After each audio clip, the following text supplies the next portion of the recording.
ये जो पीसीबी है हमारे पास, आप ये पीसीबी देख रहे हो, ये वाली पीसीबी, ये हमारी पीसीबी शॉर्ट थी। और वो किस तरह से शॉर्ट थी मैं आपको एक बार दिखाना चाहूँगा। तो जैसे हमारे पास ये पीसीबी है, ये अभी शॉर्ट है। तो इसको हम जैसे ही सप्लाई यहाँ पे देंगे, तो ये हम सप्लाई दे देते हैं यहाँ पर। तो ये हमने सप्लाई जैसे दी, आप देख सकते हो सीरीज का बल्ब हमारा जल गया है। और इस पीसीबी के अंदर हम यदि कोई डिस्प्ले भी लगाएंगे तो ना तो डिस्प्ले ऑन होगी, ना इसमें यहाँ पर एक नॉर्मल लाइट जलती है, ना वो जलेगी।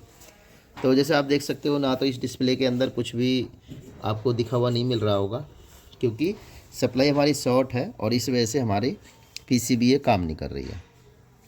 अब हम इस पीसीबी को हटाते हैं।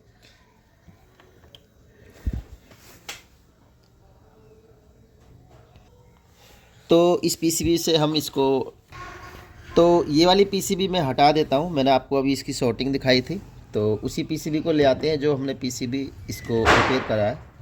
देखो, कोई भी पीसीबी रिपेयर करने से पहले पहले आपको इसमें से कवर ये निकालना होगा। तो ये कवर जो है इसके अंदर लगा हुआ था, ये हमने इसको हटा दिया है।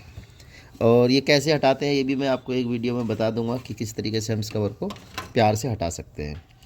तो अब हम ये पीसीबी में हमने इसमें क्या काम किया मैं आपको बता देता हूँ। मैंने जो रिपेयर करा है, एक ही मैंने कैपेसिटर चेंज किया है, ये वाला कैपेसिटर जो था शॉर्ट था। और एक ये यहाँ पे वोल्टेज रेगुलेटर लगा हुआ, ये मैंने चेंज किया है। तो अब मैं आपको दिखाता हूँ कि कैपेसिटर जो इसमें से निकला है ये वाला पीस है, और इसकी टेस्टिंग हम करते हैं। तो मीटर हमने बजर मोड पे लगा लिया है। तो ये नॉर्मल मीटर है।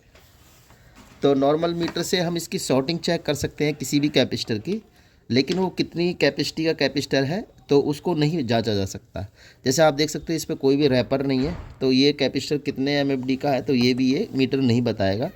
इस मीटर से सिर्फ हम ये देख सकते हैं कि ये मीटर जो कैपेसिटर है शॉर्ट है या नहीं है।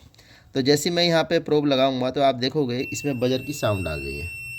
और जैसे मीटर मेरी प्रोब लगी हुई है, देखोगे आप यहाँ पर, तो ये हमारा कैपेसिटर की जो पिन है इस पर मैंने ये लगा दिया है। तो ये हमारी बजर के बिप की आवाज़ साउंड दे, यानी कि ये प्रॉपर शॉर्ट हो चुका है कैपेसिटर।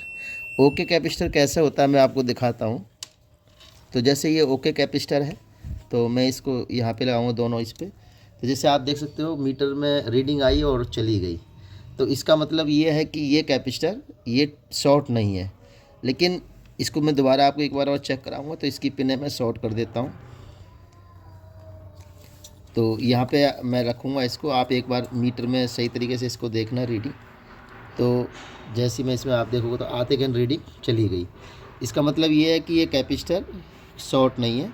तो ये ओके हो सकता है, लेकिन प्रॉपर ये ठीक है उसके लिए हमें ऐसे मीटर की ज़रूरत पड़ेगी जिस मीटरों के अंदर जो कैपेसिटर का ऑप्शंस होता है।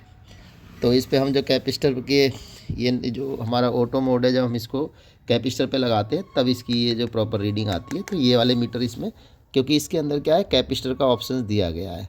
तो यदि आपको कैपेसिटर चेक करना है प्रॉपर तरीके से, तो फिर आपको ये जो मीटर होते हैं कैपेसिटर चेक करने वाले, ये आपको रखने होंगे। और इस मीटर से हम क्या कर सकते हैं, इससे सिर्फ हम मीटर की शॉर्टिंग चेक कर सकते हैं।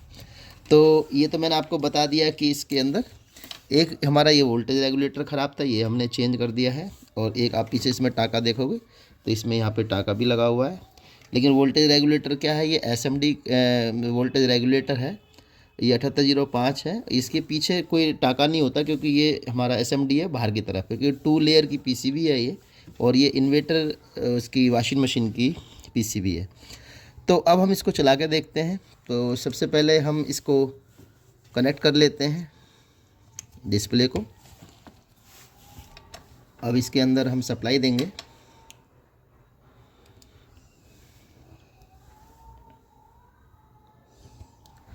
तो जैसे भी आप देख सकते हो इसमें ये लाइट हमारी ऑन हो गई है।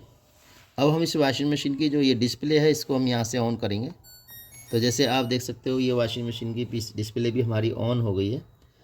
इसके अंदर क्या है, पीई का एरर आ गया है, यानी कि प्रेशर स्विच का एरर आ गया है। तो इसका मतलब ये है कि हमारी ये पीसीबी बिल्कुल परफेक्ट हो गई है, ओके हो गई है। और हम इसको ओके में डाल देंगे। तो जैसे आप देख सकते हो